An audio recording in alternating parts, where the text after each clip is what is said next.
Est-ce que tu savais que ma région, le Haut-Richelieu, avait été une terre d'accueil pour plusieurs personnes? Laisse-moi te raconter.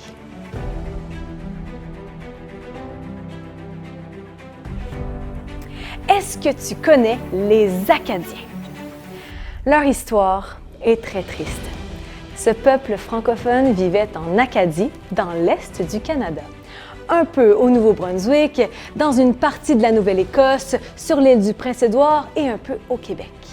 À partir de 1755 et pendant environ 8 ans, 10 000 Acadiens seront chassés de leur territoire par l'armée anglaise. Pourquoi? Entre autres parce qu'ils ne voulaient pas jurer fidélité au roi d'Angleterre et parce que les Anglais convoitaient leur territoire maritime qui était magnifique.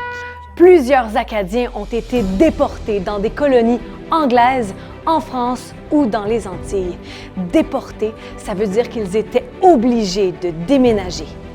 Et la plupart du temps, ça se faisait pas tout en douceur. Imagine, ils étaient chassés de leur maison et de leur ville. Souvent, les familles étaient séparées et ne savaient plus ni où ni comment elles pourraient se retrouver.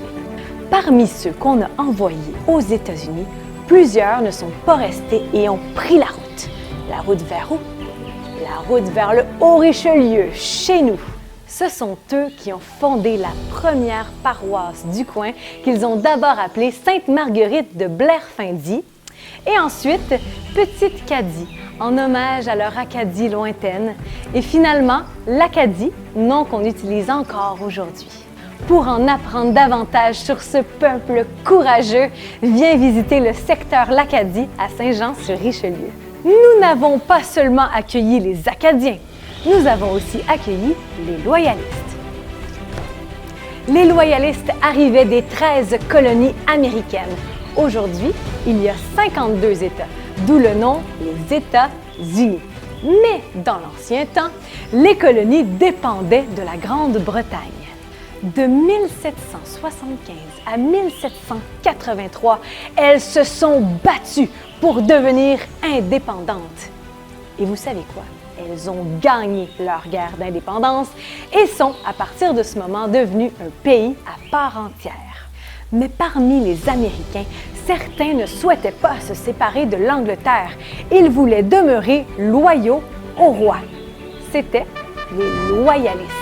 À la suite de la guerre d'indépendance, disons que ceux qui voulaient demeurer des sujets anglais n'étaient pas très bien vus. Ils avaient même peur pour leur vie. Alors, ils se sont enfuis. On pense que la moitié des loyalistes sont montés au nord, au Québec et dans les Maritimes. Plusieurs se sont installés dans le Haut-Richelieu, dont un en particulier qui a marqué notre région, Sir John Johnson.